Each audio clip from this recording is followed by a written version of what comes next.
اعوذ باللہ من الشیطان الرجیم بسم اللہ الرحمن الرحیم وَلَقَدْ أَهْلَكْنَا الْقُرُونَ مِنْ قَبْلِكُمْ لَمَّا ظَلَمُوا وَجَاءَتْهُمْ رُسُلُهُمْ بِالْبَيِّنَاتِ وَمَا كَانُوا لِيُؤْمِنُوا كَذَلِكَ نَجْزِي الْقَوْمَ الْمُجْرِمِينَ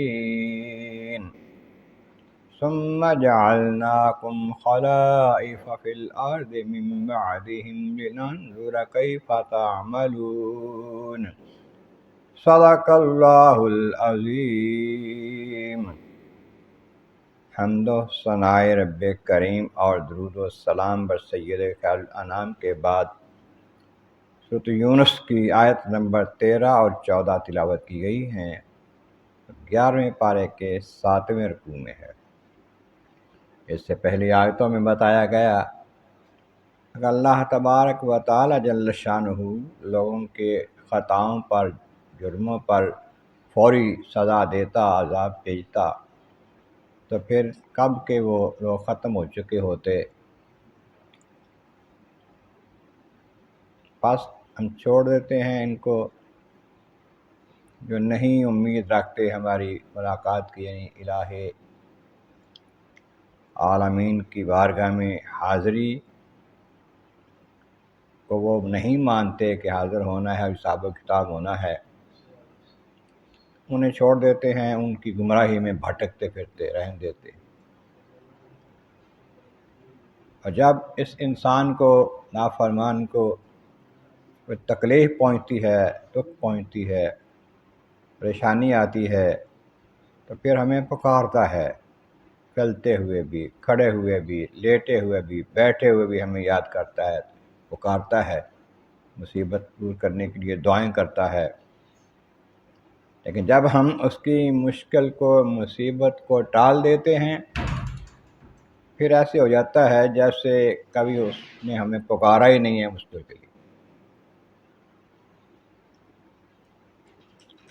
اس طرح پھر ان کو اپنے برے کام بھی اچھے لگتے ہیں، ان کاموں کو ان کے سامنے سجا دیا جاتا ہے، ان کے کاموں کو کہ جو کر رہے ہیں وہی ٹھیک ہے۔ اور ہم نے کئی بستیاں اس سے پہلے، کئی قومیں ہلاک کر دیں۔ تم اے مکہ والو کہ نہ ماننے والو نہیں مانتے، لیکن یہ جان لو کہ پہلے نہ ماننے والوں کا حشر کیا ہو چکا ہے۔ تم سے پہلے کئی قومیں نافرمانی کی وجہ سے ہلاک کر دی گئیں، اپنی جانوں پر ظلم کرتے تھے کفر شرک کے ساتھ۔ ان کے پاس ہمارے رسول آئے بھیجے ہوئے، واضح نشانیاں لے کر، معجزات لے کر، جیسے عیسیٰ علیہ السلام تشریف لائے، مردوں کو زندہ کر کے دکھایا، مٹی سے پرندہ بنا کر اڑا کے دکھایا، کوڑیوں کو، نابیناؤں کو ٹھیک کر کے دکھایا۔ موسیٰ علیہ السلام تشریف لائے، لکڑی کا عصا بہت بڑا اژدہا بنا کے دکھایا، ہاتھ موسیٰ علیہ السلام گریبان میں ڈال کے نکالتے تو چمکتا ہوا سورج کی طرح ہو جاتا۔ اتنے معجزے دکھائے ان کو نبیوں نے، لیکن نہ ماننے والے تھے ہی نہیں۔ وہ قانون یومنو، ایسے تھے ہی نہیں کہ مان جاتے۔ اس طرح پھر ہم ایسی قوموں کو، ایسے مجرموں کو بدلہ دیتے ہیں، سزا دیتے ہیں، جزا دیتے ہیں ان کے عملوں کی۔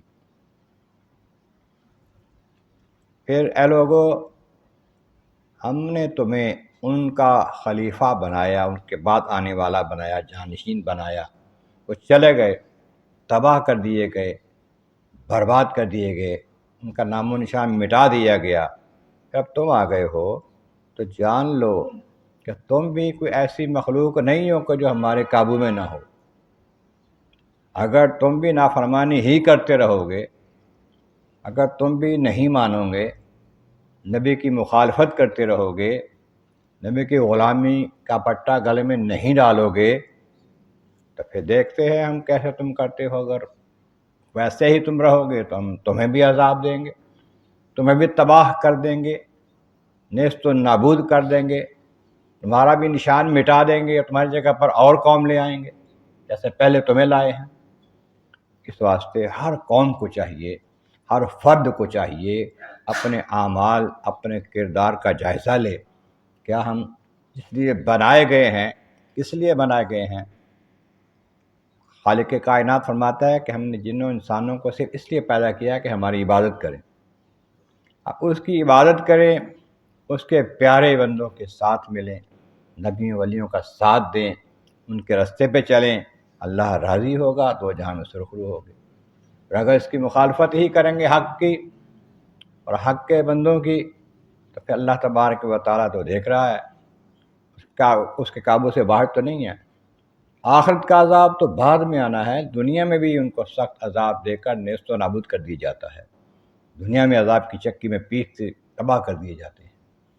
اللہ تبارک و تعالیٰ کی بارک یا عالم عز مولا کریم محبوب کریم کا صدقہ قرآن کریم کا فہم اور اعمال صالح نصیب فرما۔ وآخر دعوانا الحمد للہ رب العالمین۔